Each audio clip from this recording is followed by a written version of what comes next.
Dear participants, thanks for joining. The participants are pouring in. In a minute, we'll start the webinar.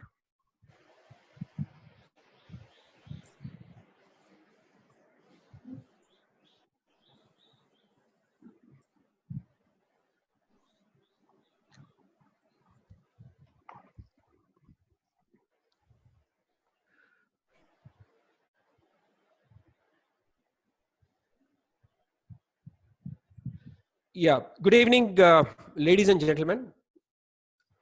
This is Raj from Ray Consulting. Welcome to the webinar on COVID-19, how Indian Ag Chem industry is coping up.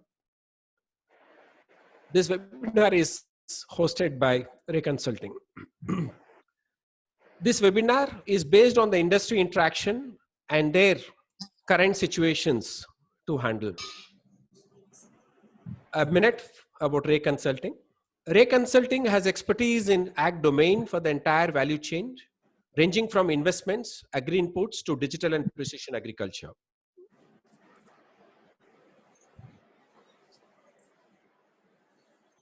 We serve clients in India, Southeast Asia, and Middle East. Ray consults on strategy, business, due diligence, investments, market research, regulatory affairs, and business plans.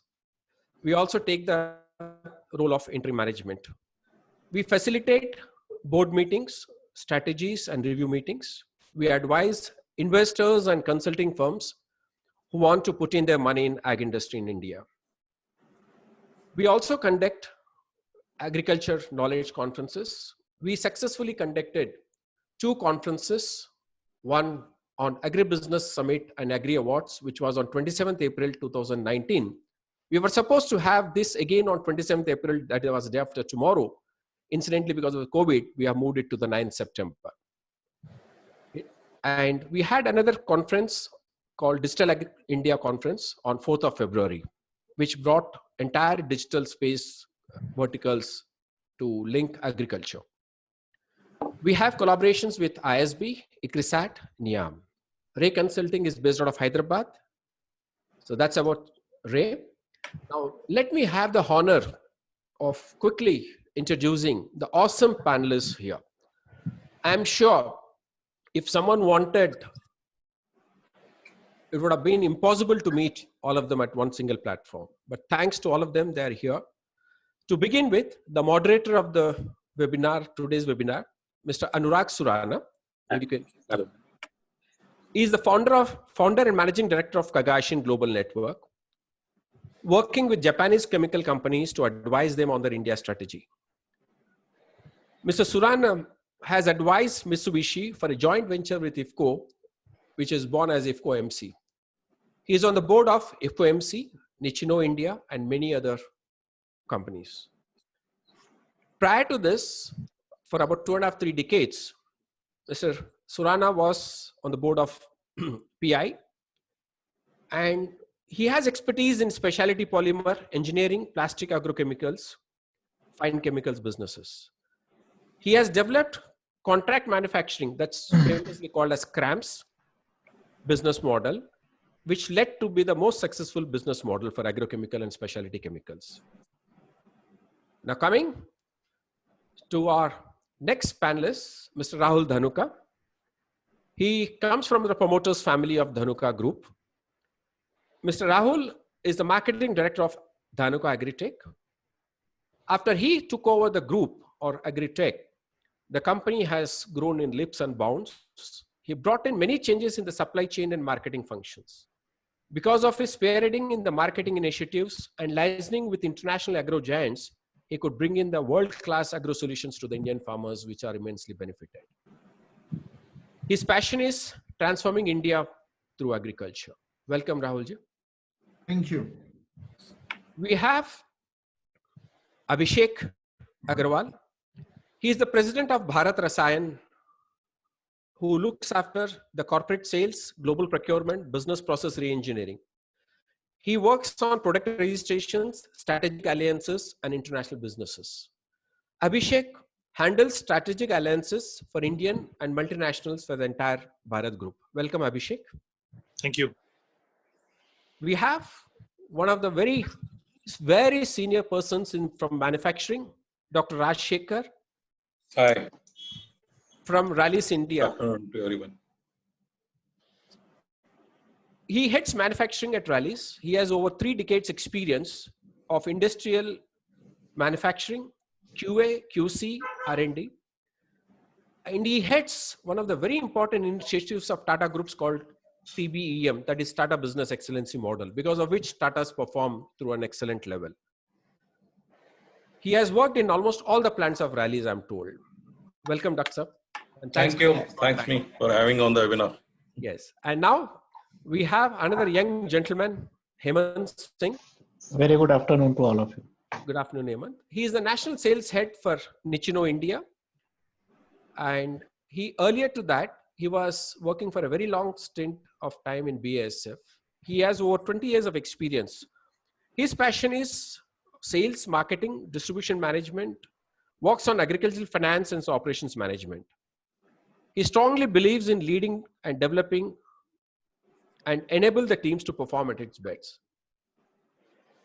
And as my co-host is Anita, who's an ex-City banker, and she and me are responsible for operations in Ray Consulting. So this is a team here. Now I hand over to Anurag Surana ji to take it forward and lead the panel for the further discussions. Please excuse me. I am getting continuous calls in between. Maybe people are having a little challenge in registrations. I may have to take few calls when I'm doing. I'll mute when I take. Sure. Okay. Thank you very much, Raj. Dear friends, good afternoon. Welcome to this session on a very unique and difficult subject about which very little is known to all of us.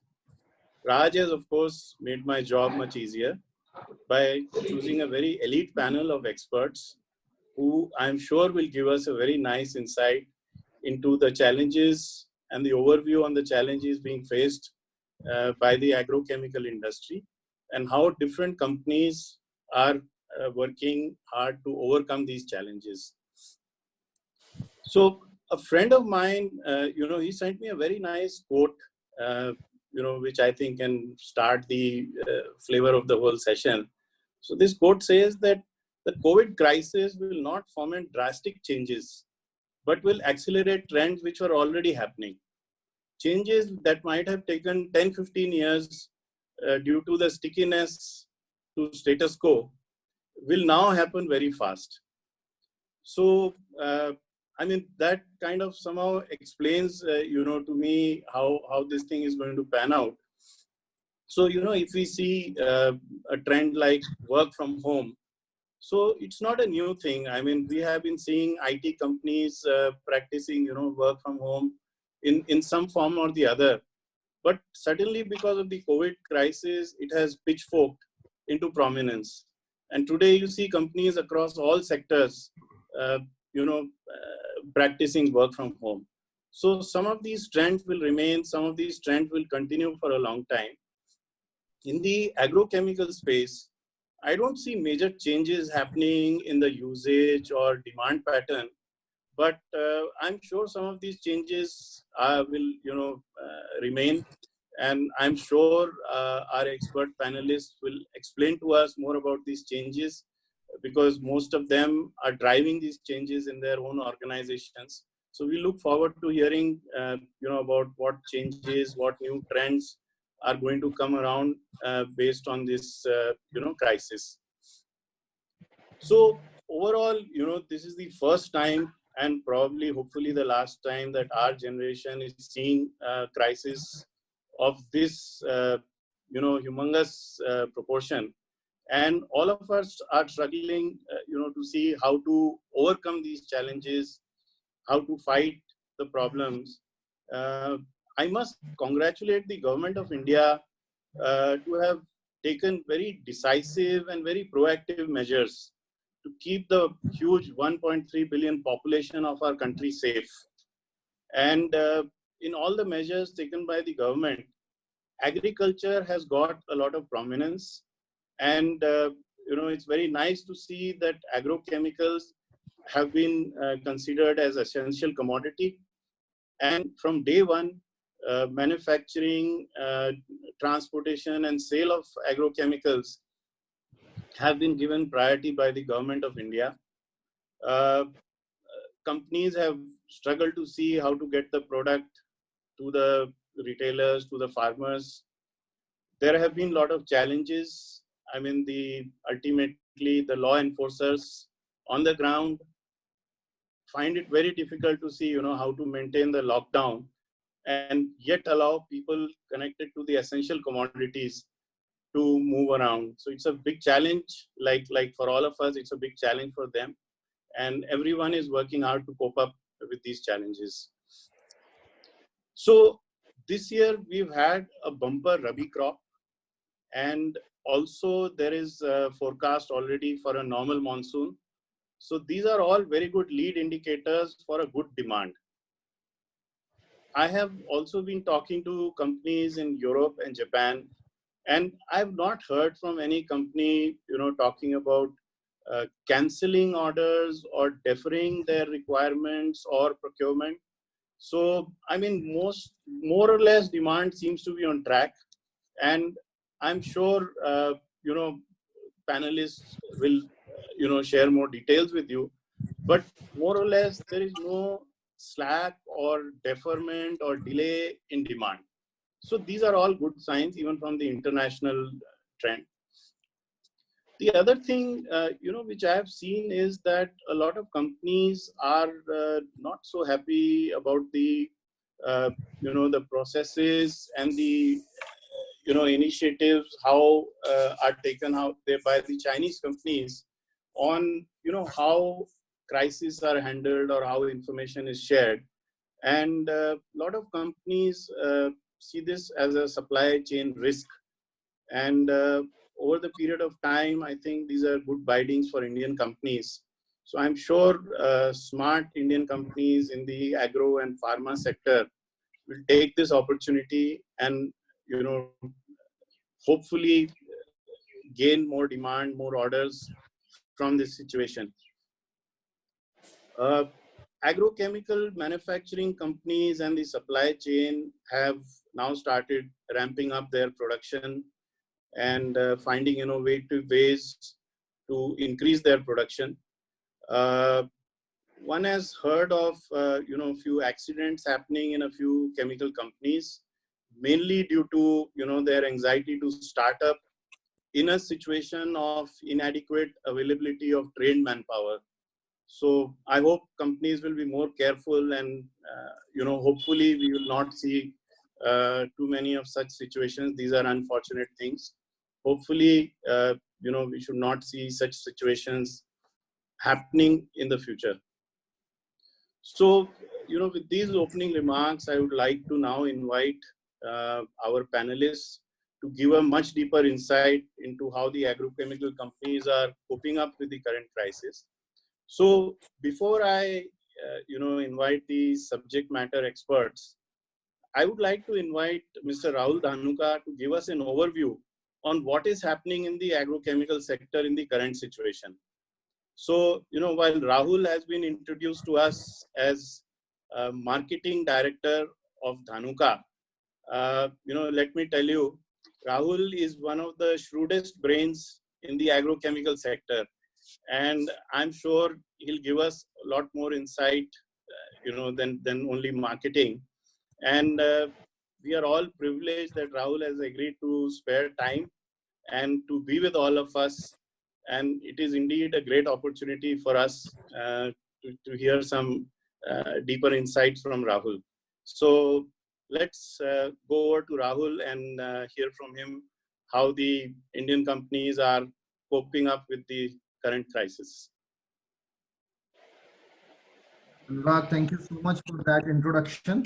Indeed a loud one. And with my thanks to audience for being present on this call, and Reconsulting Mr. Raj Agrawal and Mrs. Anita Aggarwal for organizing this. What I've done is I've divided my perspective into three parts. One, I'm taking a stab at describing, according to me, what has gone well.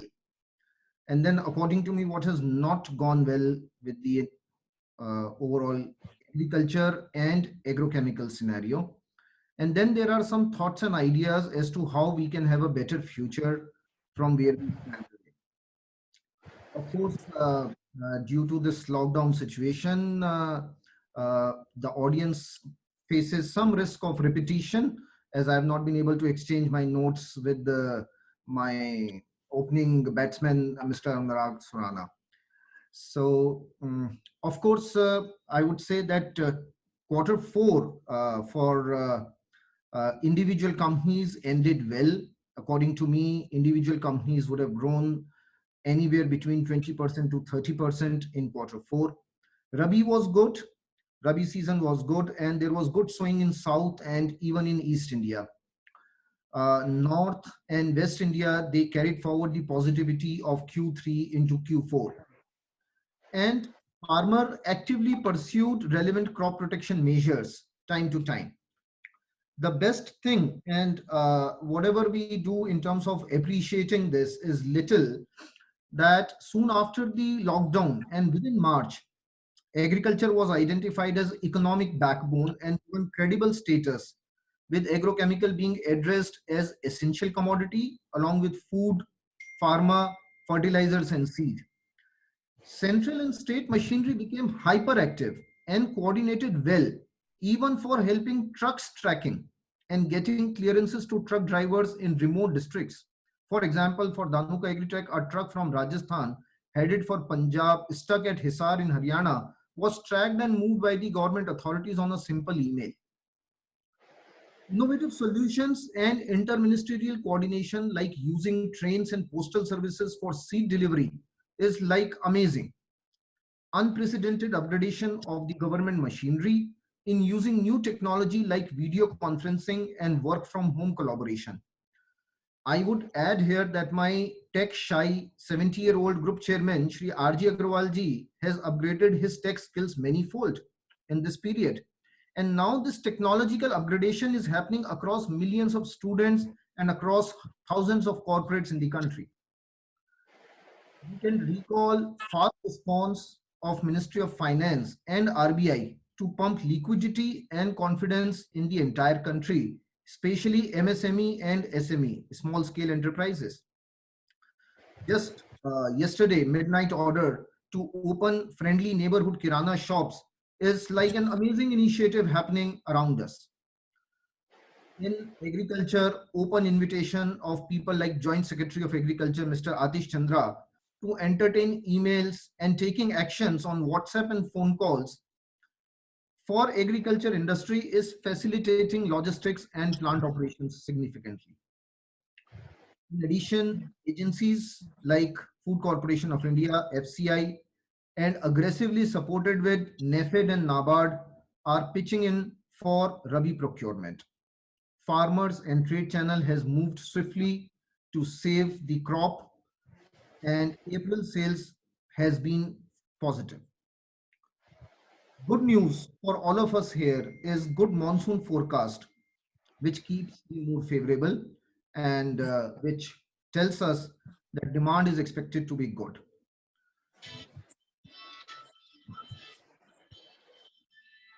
Sorry for that phone call. Channel inventory is low to very low according to my understanding, and cash is king. What I see, cash rich debt free companies will have a huge ground to play in the current situation. These are some of my assessments about what has gone well, but I cannot end without acknowledging and appreciating the discipline that Indian youth has displayed, the commitment of Indian farmer, devotion of the homemaker and ladies. Work from home of all professionals have kept the Indian economy alive. I will like to convey my sincere regards and in fact a Shraddha Purvak Naman to my logistics and factory team who are leading this whole initiative of delivering the crop protection chemicals to the farmer from the front, and they are the ones who are risking it, while the entire sales team, marketing team, all the corporate functions stay locked inside. Friends, Not everything is great. What I've talked about is what was nice. Now, supply chains have been worst. Ports have taken time to clear inward shipments. Small scale enterprises and medium scale enterprises are really bad hit, and they continue to be scared and stay in hiding. Intermittent discussions of hiked import duty, FIR against manufacturing plants, these kind of discussions, they keep derailing the and already a lower morale. Packaging material from HDB bottles to corrugated boxes to paper label manufacturers have been literally terrorized and stay in hiding. Central and state governments are conveying conflicting messages. We were not able to keep our migrant workers and migrant laborers in sound situation. Minimum 10 lakh migrant laborers are absent from the workspace, 5 lakh from UP alone. This is going to impact significantly the harvesting of Rabi crop, which is suffering and is delayed. Activation of manufacturing units is hindered, and most of the manufacturing units at any scale are running at less than 50% productivity. Export-oriented food commodities like grapes, exotic fruits, and vegetables, tea, basmati, and likewise would probably take a hit. And the bad news for the farmers is in Northwest continued locust attack and the forecast of it worsening with the improving monsoon. Liquidity, I feel, has become the buzzword. Is it life threatening? Is it a ghost? Is it for real? But liquidity is running the show. Companies are facing productivity challenge, and not just companies, everyone. In companies, we have to pay salaries, keep employees' morale up, boost our vendors, and keep the cash flowing for raw material, packing material, and basic operations. This is tough as we need cash for this because credit has lost its credibility. With this, I have some thoughts on what could make things better going forward. These could be some thoughts, and if we have some policy influencers and policy makers in the audience, I would request some of these ideas to reach them through the active audience that we have here. Some of the proposals that I'm putting on table for this house is that the state and district level system should make all out effort to bring alive agri input and agri services. We should facilitate opening of every shop, activate every tractor, harvester, tiller or transplanter, and bring their drivers and mechanics by doing a door-to-door search. As of now, Insecticide Act doesn't allow door delivery of agrochemicals. I would request authorities to reconsider this and urgently allow door delivery of crop protection chemicals from companies to distributors, from distributors to retailers and farmers. We have the luxury of ordering and getting a door delivery of a television, a packet of bread and butter, and a pizza, but not agrochemicals. This need to change now and urgently. GST. GST is 18% on agrochemicals, 5% on fertilizers. It is time that we change and make our farmers more strong by making 5% GST on agrochemicals. Liquidity is important for that small shop in the interior of the villages. Not only get these shops opened, but support small traders, shopkeepers, SMEs and SMEs with door-to-door delivery of liquidity through rural banks, through NBFCs, through microfinance companies, or other innovative tools.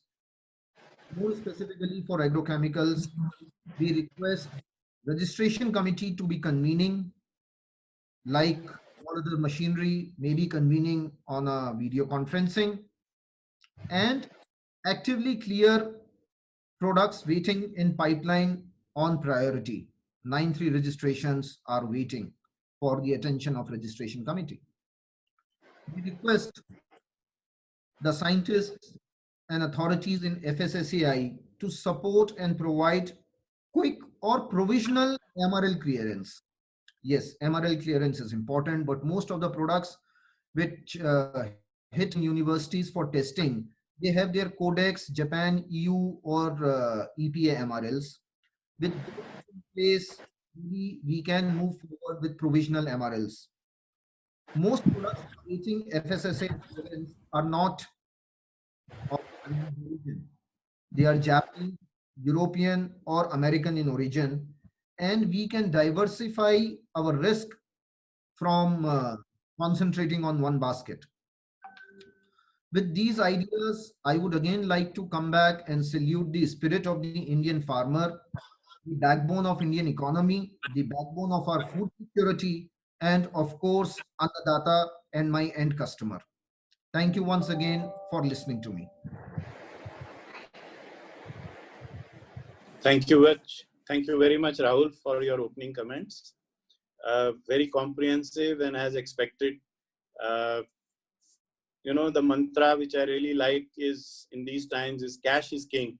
And yes, I would like to repeat this to the panelists as well as to our audience, that this is the time when all companies should work at conserving cash.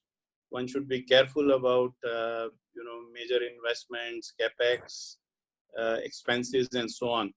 So that's a very good mantra, Rahul, you've given to all of us. I hope some of the comments or some of the suggestions which you've made on policies can ring into the right ears through the medium of this seminar. And I hope some policymakers are listening in and implement some of the suggestions. Farm implements, mobilizing farm implements, opening up the small shops are, things very, very important. Getting the manpower into packing material manufacturers and suppliers, very important. Otherwise, whatever good the factories may do, ultimately the product cannot reach the customer if there is no packing material available. So these are all very relevant and very good suggestions. Rahul, one question I would like to ask you is that, when you say cash is king, I mean, of course, that is very understandable. Our fiscal year finished just 2 weeks back, 31st March. What do you think, overall is the situation on receivables and inventory? I mean, have companies been able to liquidate inventory, get their money in? I mean, do you really think they are sitting on cash, hopefully? So what are your views, thoughts on this? So you chose to touch the sore point and put salt on the wound. So yeah, that's a huge challenge. And I would say it's not an agrochemical company challenge.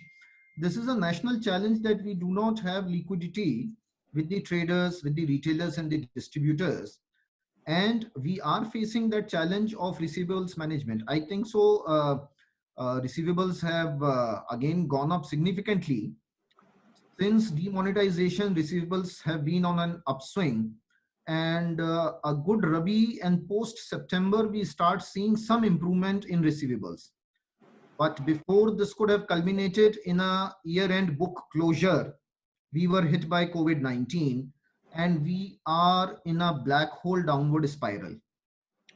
And what I understand from my various industry colleagues is that receivables management is going from bad to worse. Sure. Thank you. Thank you, Rahul. I'm sure. It completely, or did I miss out something? No, absolutely, completely. And I'm sure we'll get some, more flavor on this from Hemant when we talk on sales. Thank you very much, Rahul. I have one more question. Do you foresee any long-term impact of the present crisis, or do you think it's a short-term kind of a thing? That's kind of $1 million question as to what is the long-term or the short-term of COVID-19. And I'm sure Prime Minister Modi is having a sleepless night along with other state heads as to where are we headed. Are we lifting the lockdown on 3rd of May? and how comprehensively are we lifting it, or is it being rolled over to another 2 weeks, which all industries will get further boost to move. So the long and short of it is really extremely uncertain. I sit back and enjoy the luxury of my house while the farmer, my factory worker, and the retailers slog it out. I really hope and pray that this is short term and gets over quickly. Otherwise, some of the crops which are discretionary crops as a consumable are going to take a hit. Export commodity, for example, soybean. 98% of soybean is exported. We consume only oil in the country, and the de-oiled cake is exported. Now that is going to take a hit along with the various other export commodities. And on one side, we feel soybean will be replaced by cotton in some markets. On the other side, cotton itself is a discretionary expense. Cotton shirt to a cotton rug to a cotton carpet is a discretionary expense. So how will that pan out? Of course, food and basic commodity crops like potato, rice, wheat, pulses, they will continue to remain robust in terms of having a good agriculture area, good sowing, and farmers' attention and MSP attention. If only government can remain listening for fruits and vegetables, also will be better off. Sure. Thank you, Rahul. I think discretionary crops are, something we'll need to watch out for. I have heard similar stories from tea estates, from, these high quality mango farmers, grape farmers, and so on. So hopefully, let's hope it's a short-term thing. Thank you very much once again, Rahul, for giving this insight and for being with us today. So, with this, I would like to move on. I will start with, the procurement, then move to manufacturing, and then we'll go on to sales. We'll follow the normal logical flow. So, the man of the moment, Abhishek. Abhishek has been introduced to us as president of Bharat Rasayan. He's a very well-known figure in the industry, and if I may say, he's more well-known in China than he is in India. So he's also a very handsome and famous figure amongst the Chinese, chemical companies. So Abhishek is the most appropriate person to touch upon this question on how raw material procurement is happening. What is the situation of sourcing from China? While we have been talking for the last 20 minutes, I've seen a lot of questions flash across my screen. Most of the questions are centered around, hopefully what Abhishek will address for all of us about what is going to happen, how things are happening in China, what is the sourcing situation from China, whether there will be challenges, is that a risk, what is the short term, what is the long term. There are many questions, and personally I also have many questions. So without wasting more time, I'll go over to Abhishek and request Abhishek to enlighten us on the sourcing situation, domestic as well as China. What is going to happen in the short term and long term. In addition to sourcing, Abhishek also has a very good insight into the institutional business in India and exports.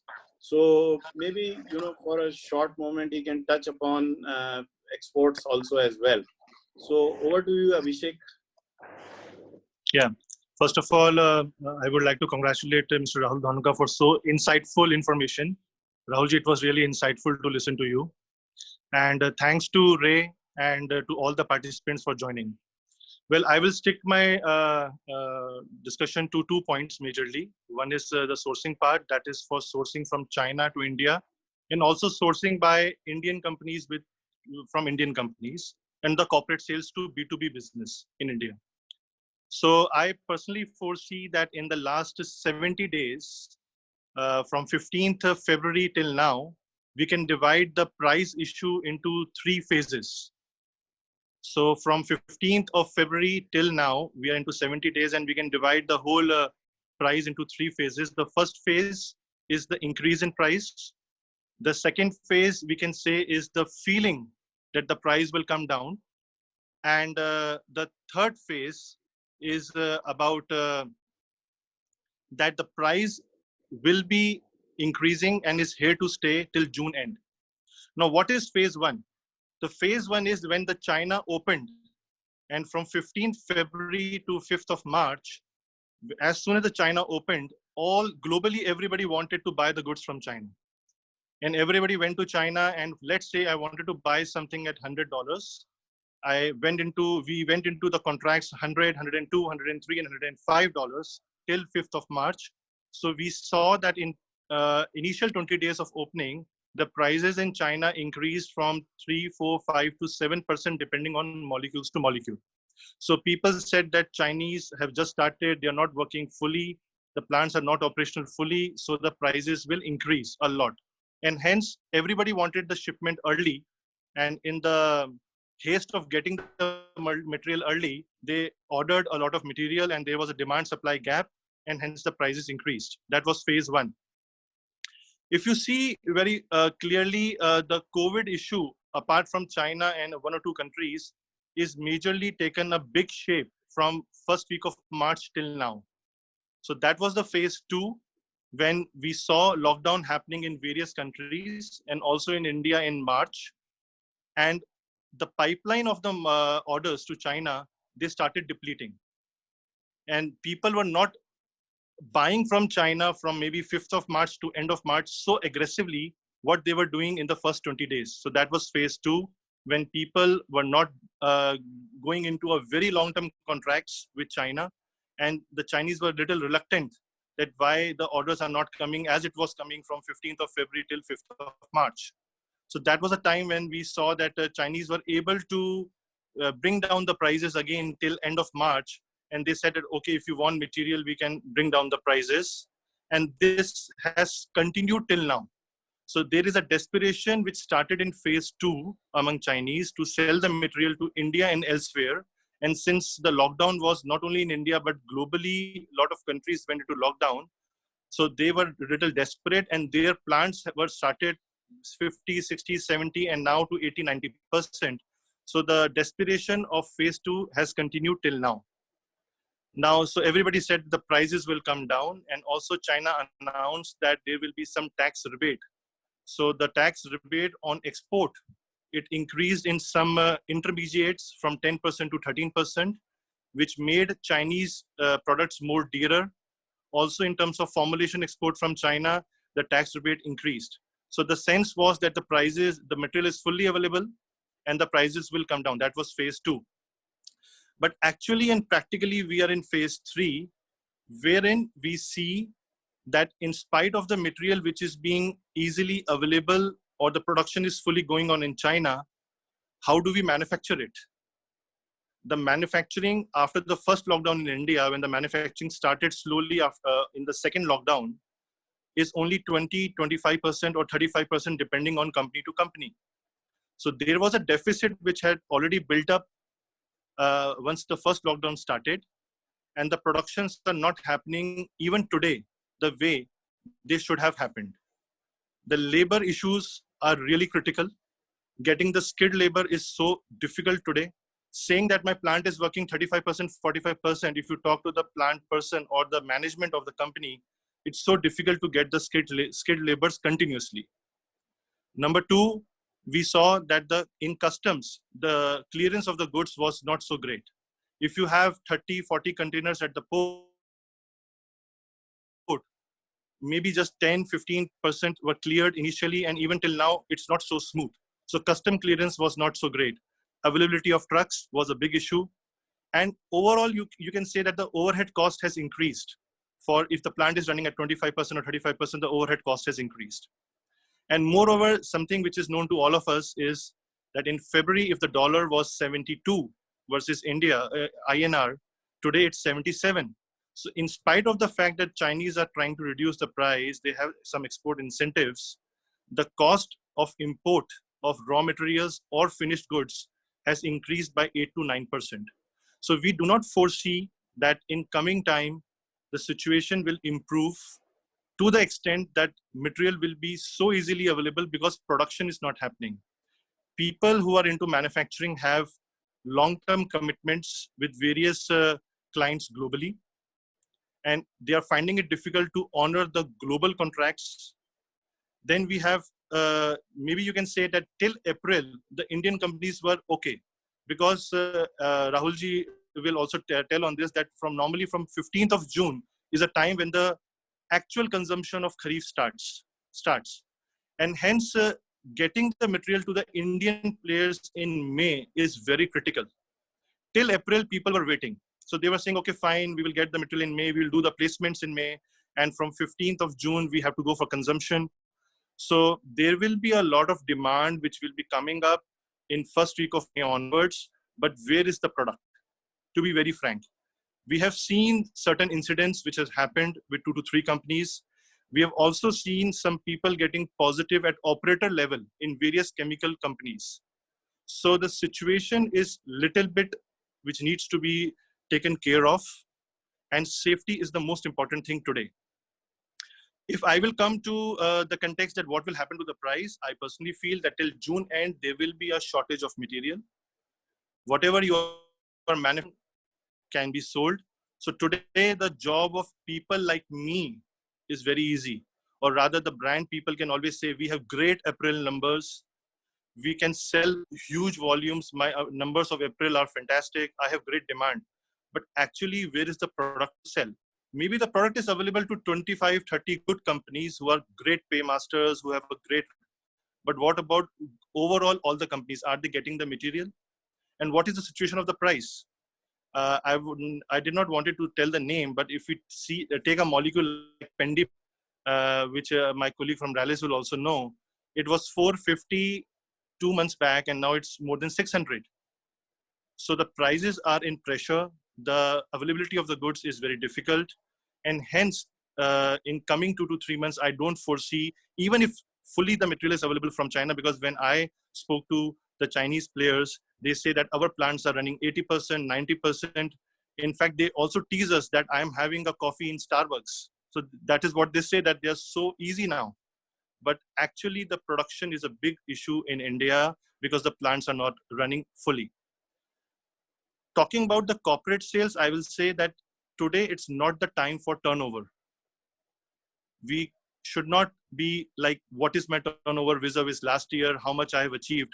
The time is for turnover of the money. Is your money safe? To whom you are supplying? What is your customer base? Are you supplying to A grade or you're supplying to B plus grade? What is the turnover to whom you are supplying is most critical. So you have to be very, very careful on the customer point of view also, to which customer you are supplying, be it Indian company or giving a clean credit to a global player also, who is maybe a regional player in a global market. So I think the cash crunch, today we are sitting on 25,000 cases. I hope this does not increase. It remains 25,000, but practically if, God forbid, we have 1-2 lakh cases, what will be the cash situation in the market? Because we are involved in distributor, dealer, farmer level network. So will the money flow be same if the number of cases increase? So I think for me, the long term is till June, and we have to analyze every 15 days, what should be our strategy. And based on the circumstances which are happening, we should take a call. Nobody can predict that I will do this after 6 months. If this will happen, this will happen. That should be done, this should be done. I think for me, the long term is June end, and we have to analyze every 15 days. In this, since I still have some time with me, I would like to say one more thing. I would like to really congratulate the owners of the organizations. We being employees sometimes don't realize how risky it is to run the plant today. All the owners who are taking the risk of running the plant, as Rahulji just said, there were some letters that the owners will have some issue if somebody comes positive or blah, blah, blah, and different statements keep on coming. So I think it's extremely commendable, the job all the owners or the senior management in different companies who are taking to run the plant, the formulation plant and the technical plant. And I would like to also thank all the factory people, because like we have nurses and doctors as Corona warriors in India, I think the manufacturing unit and the formulation unit workers are the warriors today. Because these are the guys who are actually coming to the factory and risking everything. And these are the guys who are actually doing it now so that the supply chain and the pipeline can be done. So these are the actual warriors today. Now, I could see a lot of questions coming up. Can India replace China? What is the alternate of China and all those things? My personal viewpoint is it's in today's scenario, it's not possible to replace China. In terms of the raw materials which we are importing from them, it's too early to say that we can replace China. Yes, India is the best alternative, which Japanese, Europeans, all multinationals, US-based companies have already identified. And the work on this is not because of Corona. It has started from 2016, when there was supply-related issues which cropped up in 2017 because of the pollution-related issues in China and the Operation Blue Sky. So the work was started in 2016, and the work will take more bigger pace or faster pace. And it will be an opportunity for the Indian companies to enter into contract manufacturing, which some companies are already doing, but more and more companies have the opportunity today. But there is a huge gap in the ecosystem, to be very frank. The ecosystem in China is too huge.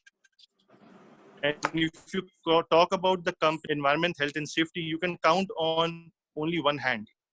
Maybe 15, 20 companies who are giving safety first and then doing other things. So EHS is a very critical issue which needs to be addressed, and the safety of the people and the safety of the plant in today's scenario is very critical. So my viewpoint is that it's difficult to replace China as of now, number one. We are talking about, can we go for backward? Question for backward integration, what is that? If you want to go for any backward integration, you need to have your business in all the verticals of the business. I've said this before also.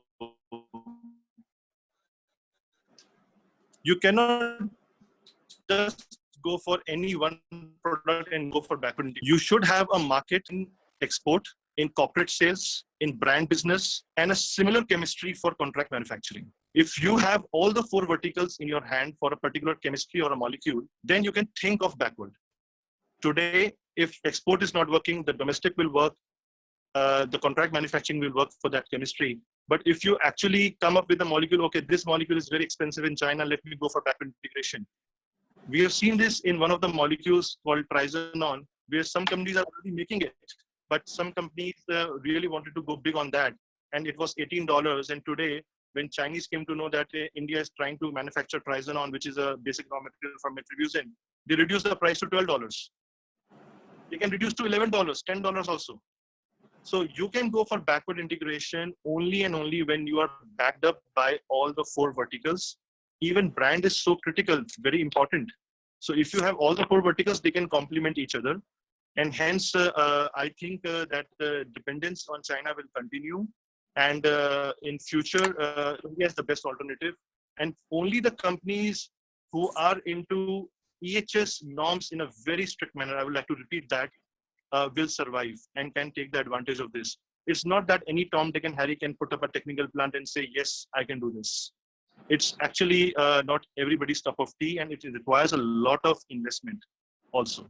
So I think my crux for what I've spoken is, number one, the prices are here to stay. Availability issues will continue at least till June end, because for me, long term is June end. I'm not a pundit who can tell that what will happen in September or what.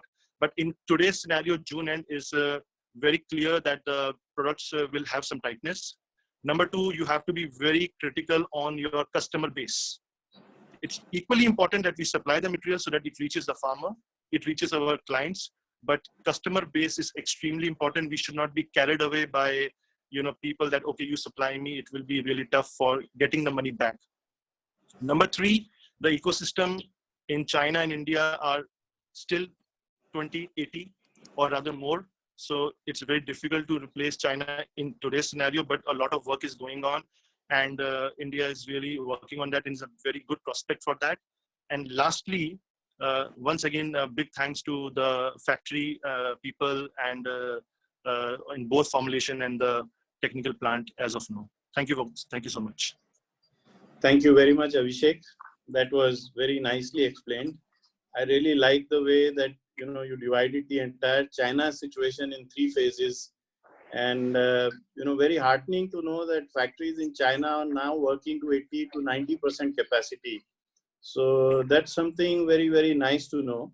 And it seems that the real bottleneck in India now is the manufacturing capacities, which, as you rightly mentioned, because of various challenges, availability of manpower and logistics, port clearance, is working at 20 to 30%. So let's hope in the coming days this will improve.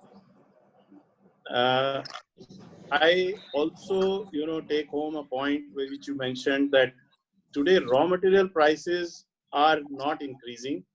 Raw material prices from China are stable. In some of the products, they're going down. So that's heartening to know. And yes, some demand supply plays leading to high prices on the domestic front. The $1 million question, which is in everybody's mind and people keep asking me also, is whether it is going to be China or India, whether India will replace China and so on. I mean, my personal view on this is that it's not a situation of China or India. Ultimately, in this business, what will pan out is China and India.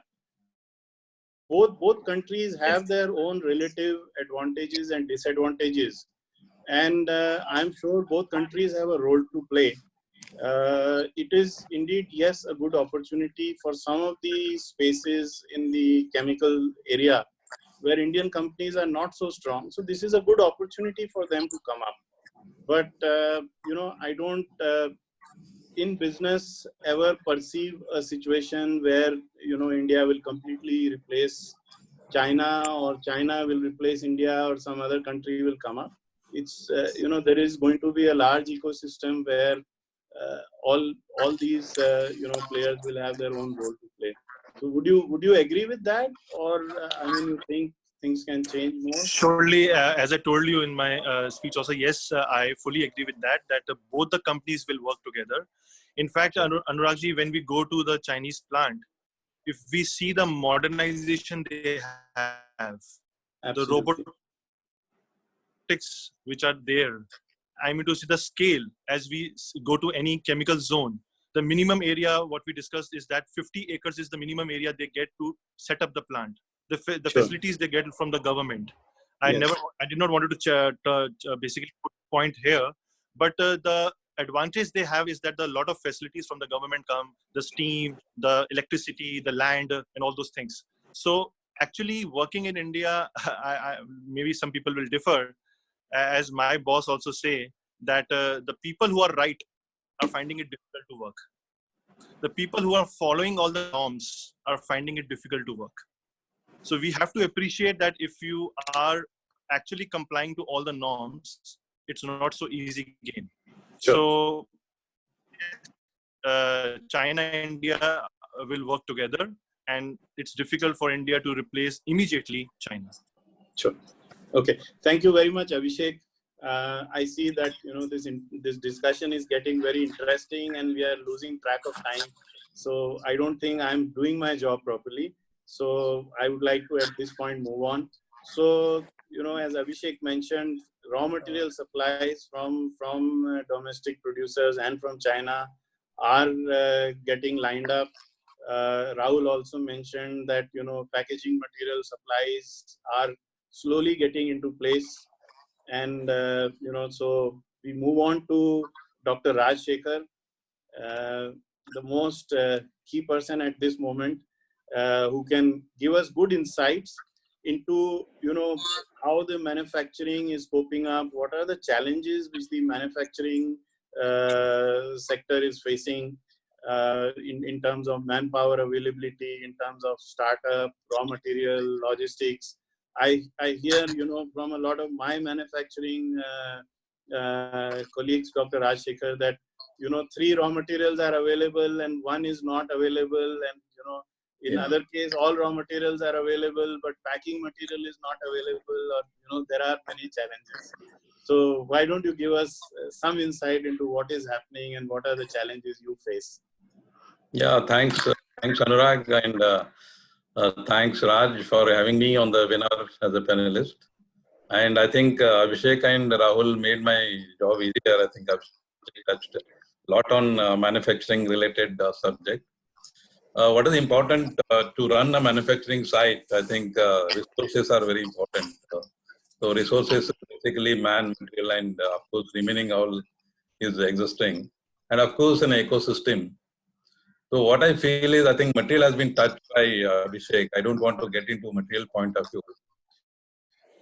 And apart from this, I think what we felt over the year, I mean, just now in this COVID, I think the local administration, I think I never felt, this local administration has got so much of power, so they can stop everything. And any industry level, I never thought that they will get onto industry level and then will create so much of restrictions. But I must thank all 3 governments, basically central government, state governments, and district level government. I think slowly, I think they are relaxing and able to give us permissions. I think, as everyone said, maybe we are running at maybe 20% at some places, depending on the area, whether it is red area or orange area or something green area. I think people are running between 20 to 50% at the most. I think that would be applicable to everyone. Coming back to this, people, actually man and material. I think man is something, very critical at this point in time. If you look at, I'm not saying only contractual worker, which contractual worker, I think many of them have moved to their native states, hometowns. And in fact, last 2 days, UP, MP and Jharkhand governments are saying that we will facilitate migration of these workers back to their states. I think that is something very critical. That is something, worrying again. If people move out, I think how the operations will be running the operations. Basically, one is on contractual workforce we hugely employ. I think automations are not very high in chemical industries, agrochemical, whether it's technical or in formulation. I think we have basic level automations. I think what is important is, getting back to people. How do we incentivize people to come back to work actually? Not just contract worker, but our own people, employees. Basically, employees also will have to, I think we'll have to dual responsibility now. One is on making them to come to office, to come to work area. But simultaneously, we'll have to take care of them because some of them are coming from where at their home they have kids or they have vulnerable aged people. I think it is a dual responsibility of our companies to support them in all the respect and also make them ensure that they come to work. At least on contractual employees, I think it is important. We need to little bit of incentivize. Then slowly we started off incentivizing them contract force, which was not though some of the benefits were not there, which we have started slowly. I'm not sure whether we'll continue or not continue, but it is important to support them. Beyond that, everyone spoke on safety part actually. Safety is something what it is in every chemical industries to focusing on people safety, process safety. Now, what is more critical is the one is behavioral safety we are following through and through. But what is coming more critical is now people hygiene part. Hygienic behavioral of a people when they get into the work, actually whether they are washing their hands, they're sanitizing frequently, and then keeping those social distancing at workplace. I think these are the critical, which is a load adding to the local management, factory management, to ensure that we need to have that all the compliances. Of course, we need those district level compliances are very important. because that is where district administration takes that call. We need to have a compliances of district level regulations, what is coming every now and then. And people, when they're coming in, whether bus, company operated bus or private operated this thing, so again, we can take 40% of people in a company operated bus, not full. So critical is operations will run. I think we'll have to learn the working hours actually, basically now. 8 hours shift. Maybe I will have to. I think it may not happen for at least 1 or 2 months. Otherwise, you'll be out of production. You cannot be running half of one product. If you have a single plant product, you need to run that product completely. You cannot run, today I will run first stage and tomorrow I will run second stage, very unstable products. What is important is working hours will change. I think people will have to be given good rest also. We'll have to take care of people and within regular sanitation within the factories. I think those are the things very important. Their hygienic part is something where we need to take care everywhere. Other part is, I think what we do is, we normally do strategic meeting and all those things, business continuity. I think in business continuity, we look at most of these VUCA, volatility, uncertainties and ambiguity, all those things, complexities.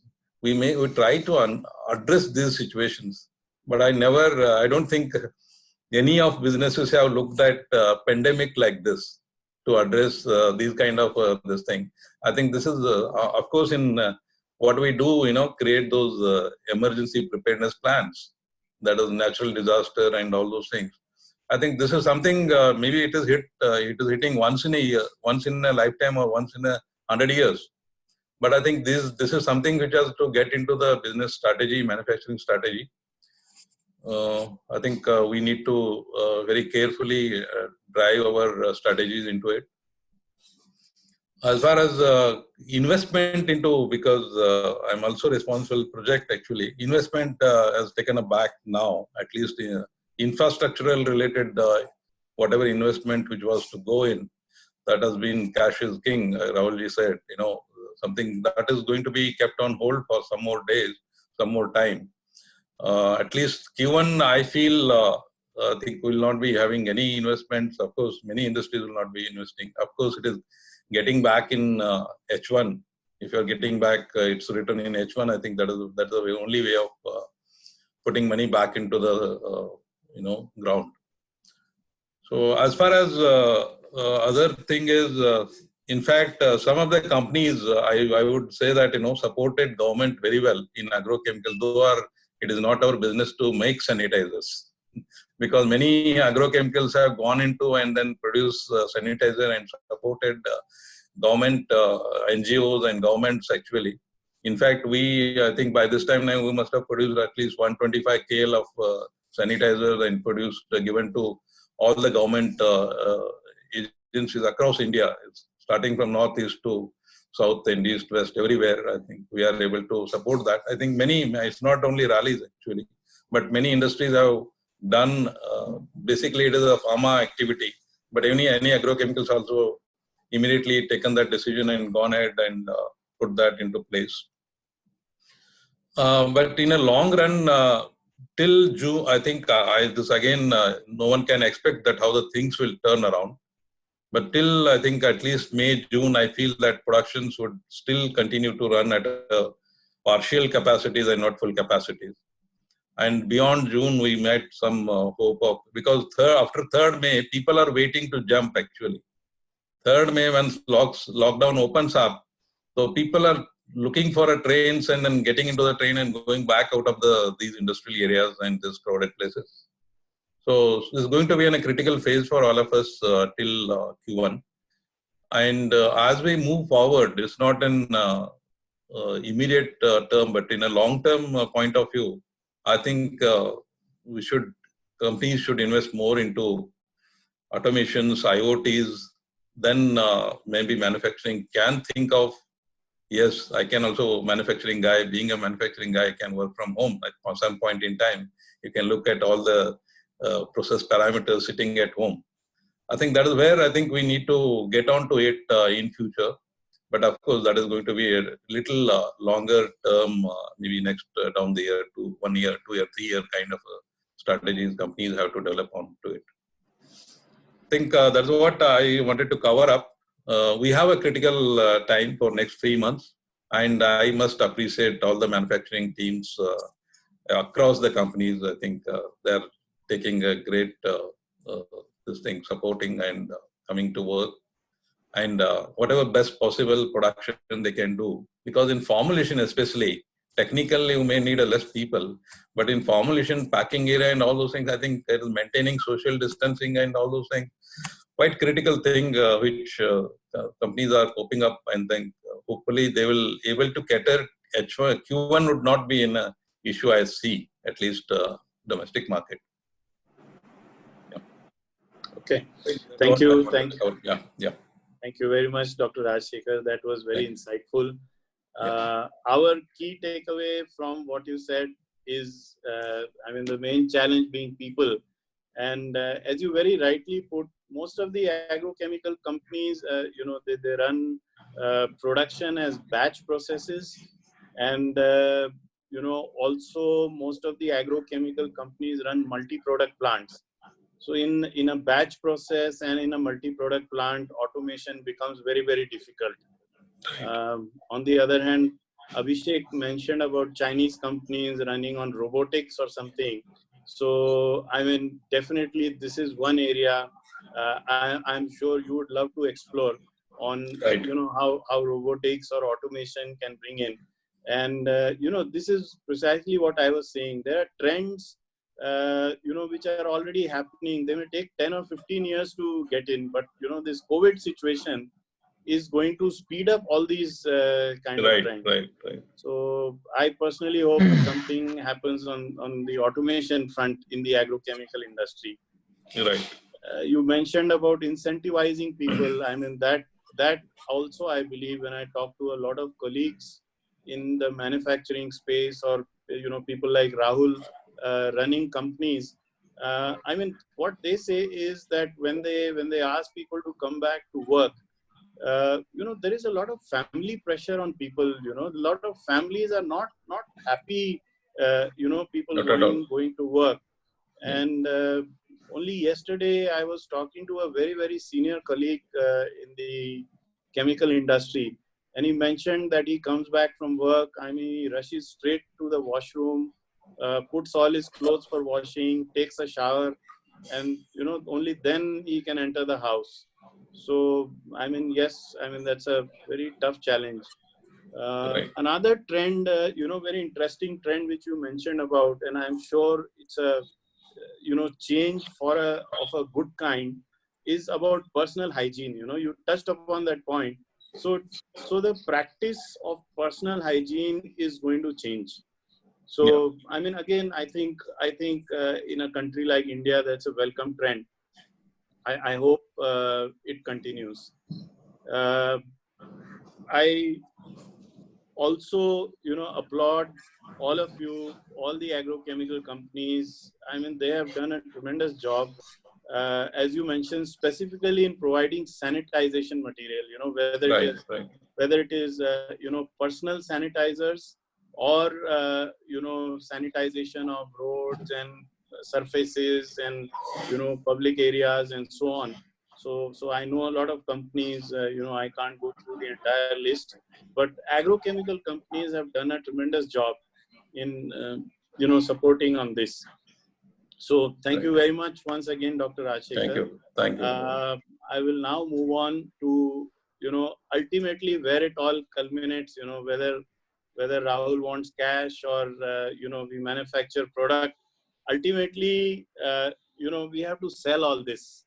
And unless the sale happens, there is no possibility of generating any cash. We'll all be stuck with inventories. The season is very fast approaching.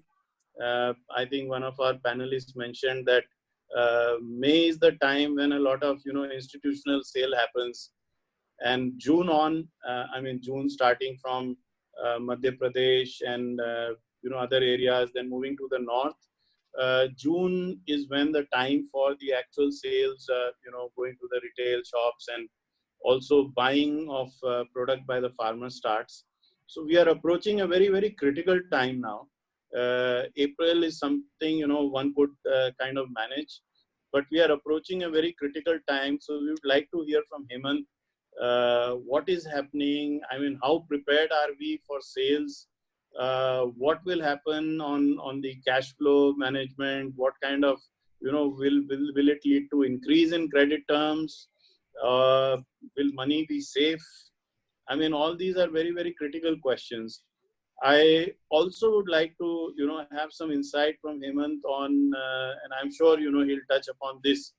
But, what are companies looking at in terms of the marketing budgets? I mean, are they planning to prune the marketing budgets? Do you think companies will spend as much on promotion, publicity, field assistants? Or do you think, companies would hold back on promotional budgets? So, I mean, all these are issues one would love to hear from you, Hemant. So, over to you. Thank you very much, sir.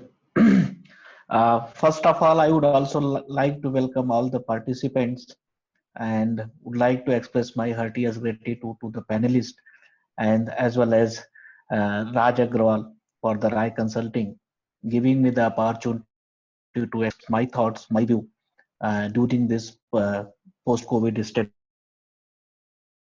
sales strategy during this period. I have already prepared one small PPT, Raj, if you could able to upload it, that might be give the viewers different perspective to understand this entire things. First of all, there is a lot of the discussions is happening about the economic recovery, you say, be safe, economic recovery over there about the India. But it is fact that we are the part of the slow moving economy, and let's have the patience to watch clearly about next 3 months how the things is going to be shape up over here. Yes, if you, but it's I'm very much sure about the contribution of agriculture in the GDP of GDP of India will get significantly improved this year. Though we have actually the lot of the challenges over there, but I would like to just brief my entire presentations in the 5 different slides. Can I operate this, Raj? Just give me a minute, Mr. Hemant. I'm just getting on to the next slide. Okay. So first of all, I would like to actually touch upon the current challenges over there. Let me first actually frame my entire presentations. I think first I have taken about the current challenges as well as the future trends, how it is going to be happen, and same times whether this period is going to create a threat for us or it is kind of the opportunity for the business, and looking on the current situations, what should be our the best strategy the moving forward. So currently, no doubt, we are facing a lot of challenges in front of the harvesting of the Rabi crop, even the post-harvest, and also there are a lot of the challenges regarding the supply chain of the perishable fruits and the vegetables. And same times, farmers is also having a lot of the questions in their mind regarding the procurement, prices, and many things. And Kharif season is now approaching. So there is a lot of the challenges regarding the availability of the inputs, timely availability, and same times about the labor also the problem where the panelist has touched a lot of the things. To put together, this is all is going to make the currently it is impacting the rural economy, which is downturn, and same times it's creating the lot of uncertainty of the clouds about the Kharif business. But let me take it actually in a different perspectives. food is the need. It's a primary need, primary necessity of the human being, and that is going to be continued. And same times we know that the agriculture provides the 60% the employment of Indian populations. That's why it's very much important. And because of this, government is focusing a lot of the things to improve the rural economy over there. And that's why I see it is as an opportunity to reform the Indian agriculture journey in the future point of view. In terms of the opportunity, can we change the slide, please? Yeah, if it would be easy for me to operate and okay. In terms of the opportunity, let me make you now the government has cleared this all the dues about the regarding the prevailing about the past purchases of the produce of the farmers, and same times they have also started making the advances under the Kishan PM Kishan funds, and they have also make the ease in the cropping loan also, where the farmer can get easily loan from the banks. And same times government is putting a lot of pressure to assure the MSB also, and it is instructed the state government to provide the money as early as possible to the in farmers accounts. It means this is all actually going to create the lot of liquidity at the farmers level. The money flow at the farmers level, yeah, cash flow at the farmers level, it is going to increase over there. If the cash will be increased at the farmers level, definitely it will change the purchase behavior of the customers. Might be currently farmer is purchasing on the credit basis. Maybe if he will have the money in his pocket, he might be go for the cash over there. And if the farmers will go for the cash, definitely he will purchase the things which is really he wish to purchase. Means maybe the brand sells, yeah, maybe he would like to purchase the product, branded product over there. It may be make the impact on the generic, but same times it's giving the very good opportunity to reduction of the brand erosion. We know that in India, the purchase intention of the farmers was 60%. It was changed by the retailers and the distributors. But once he will have the money, definitely he would like to purchase the product which he really wants. Maybe this is the opportunity for the branding, for the brand products over there. And same times it's create the very good scope and opportunity for the marketings also. How smartly we can marketing our product, we create our the brand awareness, which can register in the farmer's mind very prominently, means hitting the nails on the heads over there.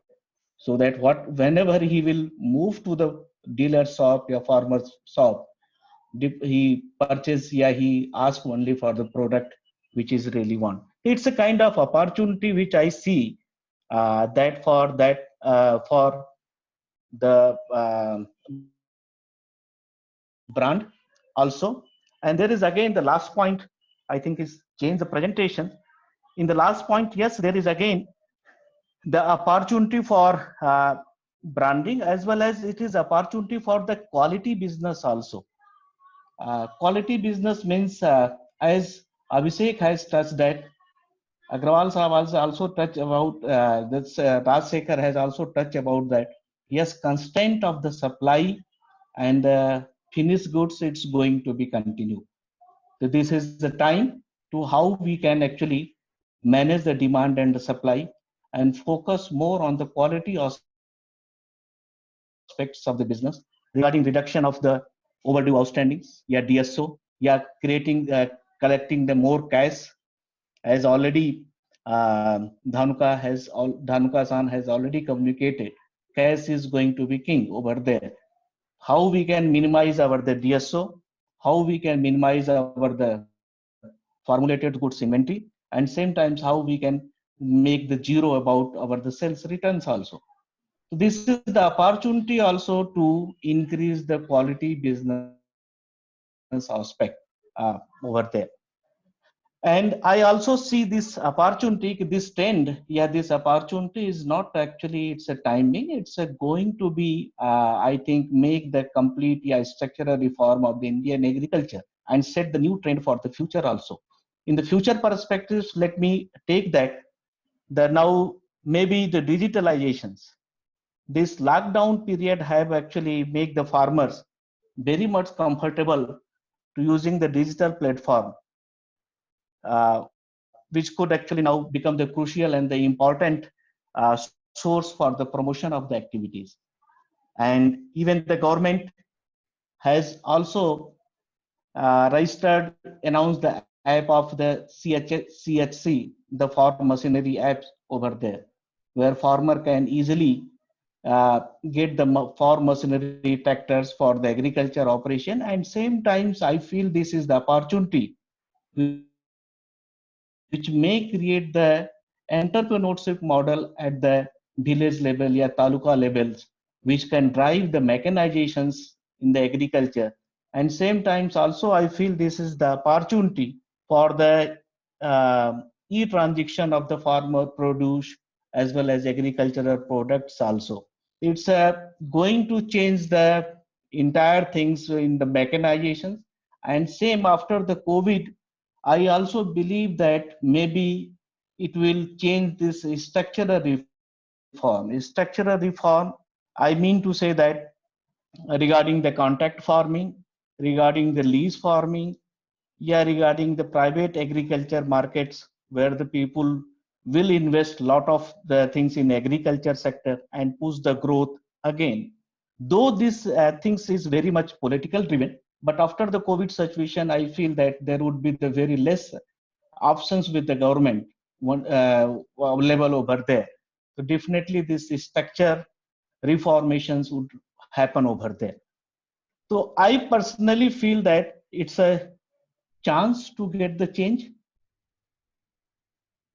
over there, and waiting to get the things change by doing nothing. It's not the strategy.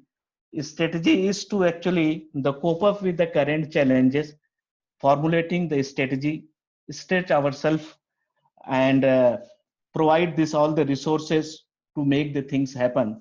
That could be the one of the good strategy moving forward. In terms of the strategy, I feel that maybe the multi-directional strategy would require over here. And that's why I feel that maybe the locus, I feel that octopus strategy, which I have mentioned over here, maybe it will help to have the holistic control on the sales and the marketing front and can give the desired results in these particular situations. The octopus, I think we all are very much familiar with that. It's a most intelligent and behaviorally diverse sea animals, which inhabiting in the diverse region of the oceans, having the 4 pair of the arms around his beak, a mouth, 2 eyes in the center, and it's having the having very established protection systems. Whenever it is attacked by the enemy, it split the ink and hiding quickly, getting through the water level. And same times actually, it's not having any kind of skeleton, but it squeeze the very tight places of the seafoods. Overall, it's a very much flexible, very intelligent, and very protective. That kind of the strategy may be required the organization is this particular time. As I mentioned that octopus, maybe we require the smart strategy. May not be like the examples, maybe the traditional working style, yeah, orthodox working style, our traditional promotional activities may not work over here.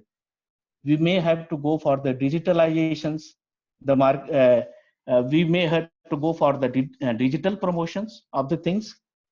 And similarly, the next, the slimmer, I mean to say that he cut the actually this cut down the overheads and enhance the efficiency by improving the fitness of the organizations, flexibility, and protective. Protective means, I mean to say that protect about the bottom line.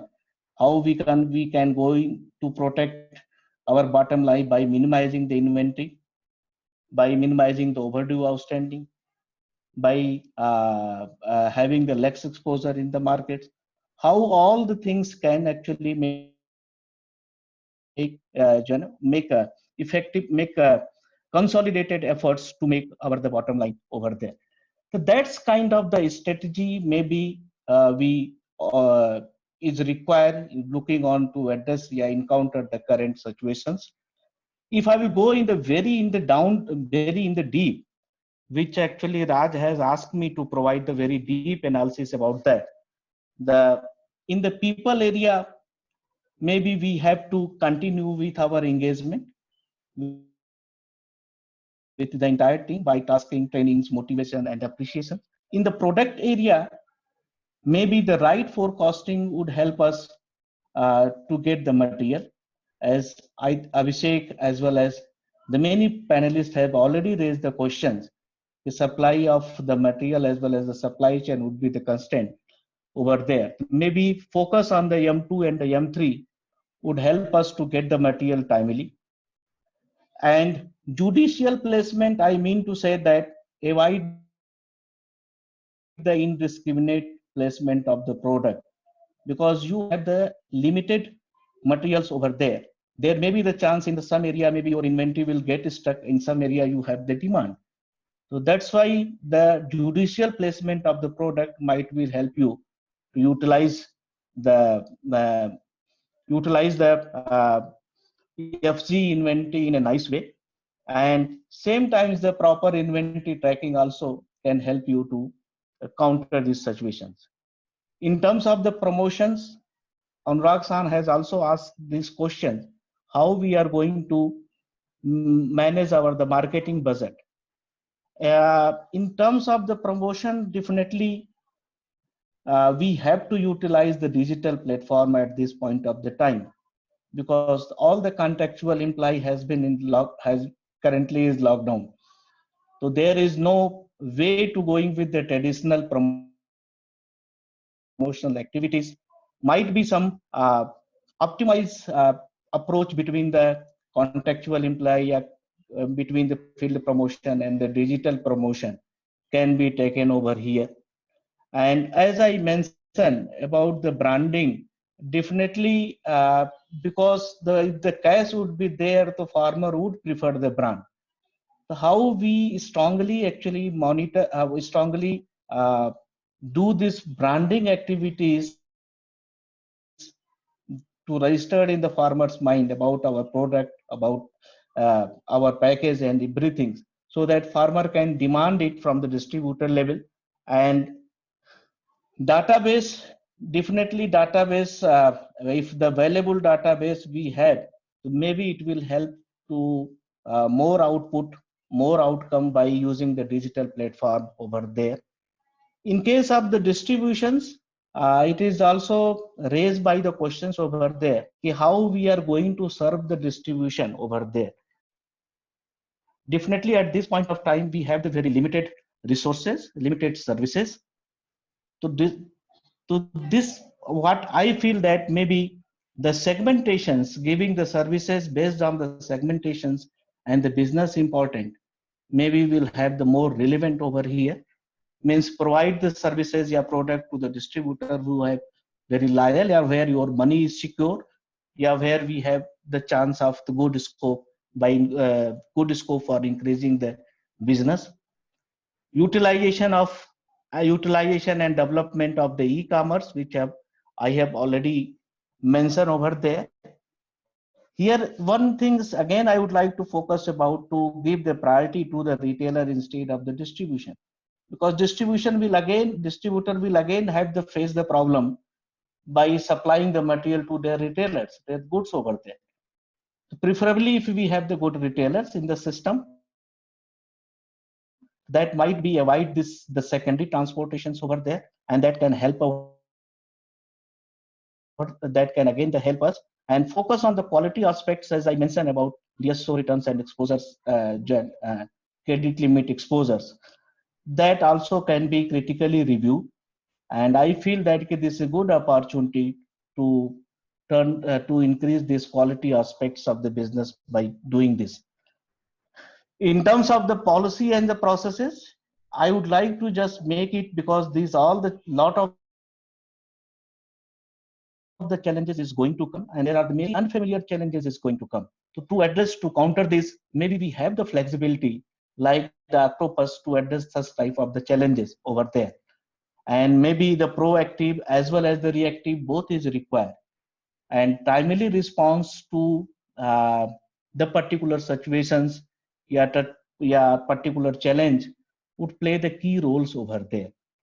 And that is the basic reason I suggested. Maybe not the one strategy will work over here. We have to merge the strategy, all the strategy, to get the synergy.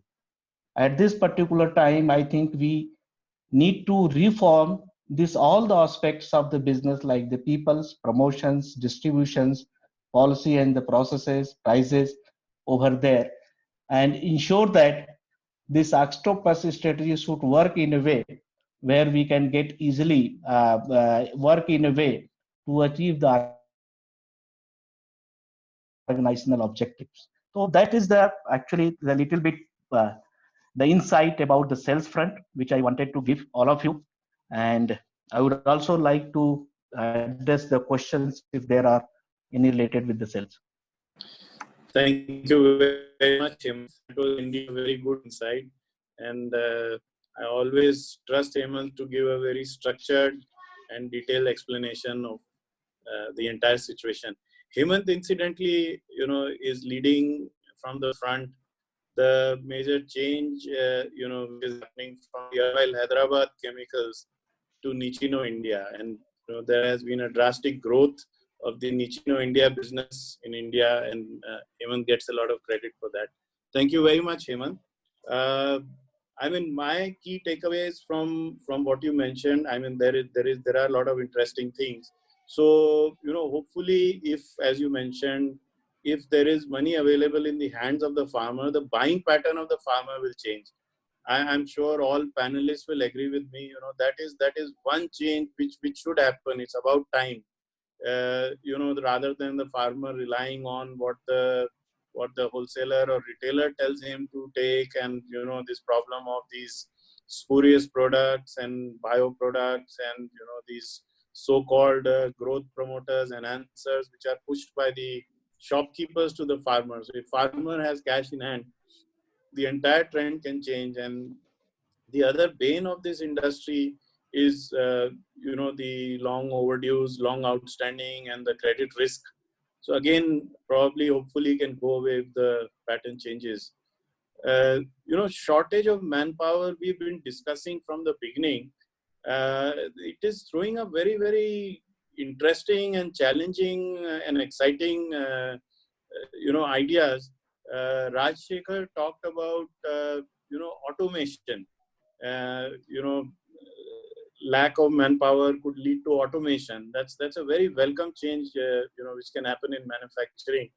And in the same situation, Hemant talked of digitalization. Whether it is digital promotion or digital selling or digital information dissemination. So I mean, there you go. I mean, these are the innovations which can come up because of non-availability of manpower. Another thing which Hemant touched upon was mechanization. So again, agriculture mechanization can be driven by this paucity of manpower. So, definitely, I mean, at least I am an optimist, and I trust, the smart Indian brain to come up with ideas and innovations to come out of this situation. And some of these changes, I'm sure, will be good for the long term. Thank you very much, all the panelists, for giving us such, excellent information and insight. I would also like to apologize to all of you and to all the listeners for not managing time properly. I think all of us, got very excited, and Raj gave us a very vast topic. So, I mean, I don't think we've scratched the surface also, although we are all, taken a lot of time. So I'm sure all of you have, other exciting things to do. So sorry for holding all of you to this webinar. Thank you very much once again, all the panelists. I will now hand over to Raj and, request Raj to figure out if we have time to take some questions. And, I'm sure a lot of listeners have waited patiently, and there are a lot of questions which they would like to ask to, our panelists. So over to you, Raj. Yes, I think it was an awesome thing. Coming to the questions, sir, I was going through all the chats and the questions coming in. I think most of the questions were anyway answered one after the other. And if any specific question comes from the audience, we request them to put a question through a mail to save time, and then I'll push it to the respective panelists if required. Otherwise, looking at the questions, what I'm getting here, most of the questions are answered by all. I was gazing through, keeping an eye on the chat and the questions. And before we conclude, Rahulji, would you like to kind of give a couple of minutes from you, what further is required? I think so. All the eminent panelists have covered the complete spectrum of what agrochemicals as an industry and agriculture as the economic backbone is dealing with. With those insights, I am really thankful for the audience for having waited patiently, and Anurag for moderating such an unruly speaker, especially me, and Raj for organizing this wonderful webinar where I was able to get such deep insight from all the other experts.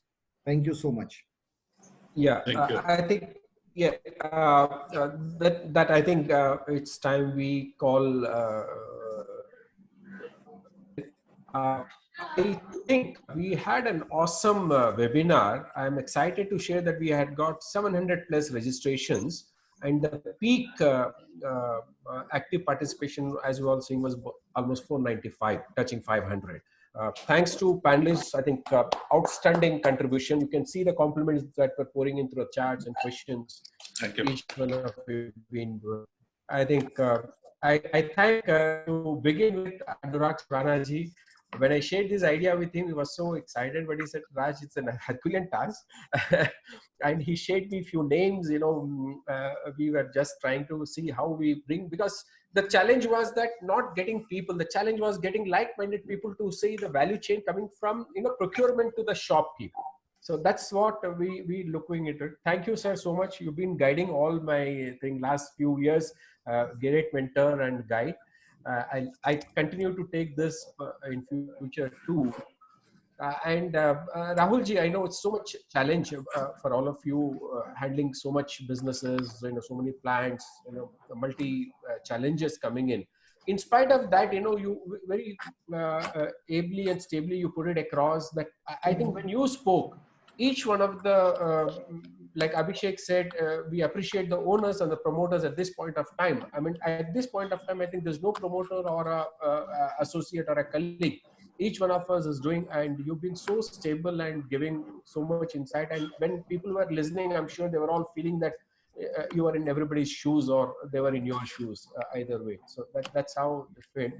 And Abhishek, I think what a compliment you had from Anurag sir, that I thought you were popular only in India, I knew, but now it's very difficult. He found a way how you can keep India and China together. That's probably, we look into awesome knowledge. You took other in different aspects. I mean, one point which attracted my attention was even if someone wants to be competitive, dollar is not allowing us to be doing that. So I think a lot of cash is king. How the cash was going to play amongst all of us, going to play a very critical role. You gave absolute insight in what are the challenges, what are the supplies, how one need to be smart and shrewd at times to handle those situations.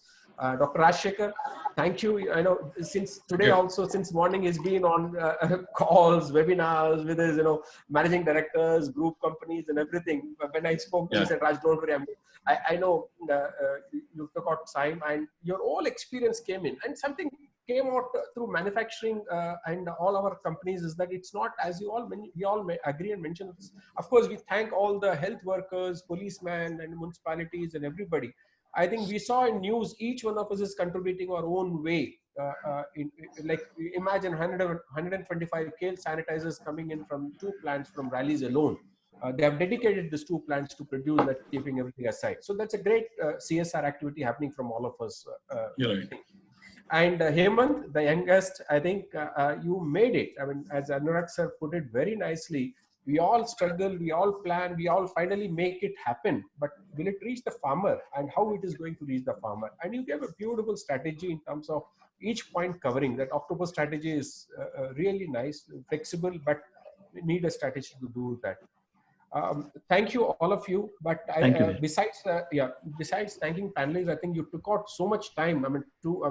You spent 2 hours here, but I know how much time it has gone to prepare to give this kind of awesome webinar or seminar, we are calling it. And the participants, I think all of us were encouraged the way the registration pouring in. We just finalized 3 days back, and it was like hitting century every 6 hours, the registrations. And thank you, attendees and the registrants, because of your active participations. I think all of us were encouraged, and we all, it was like we were playing a match in a stadium packed full of spectators. And each time the spectator champs, like now see Anita is also on the line. It gave a huge boost. Thank you so much.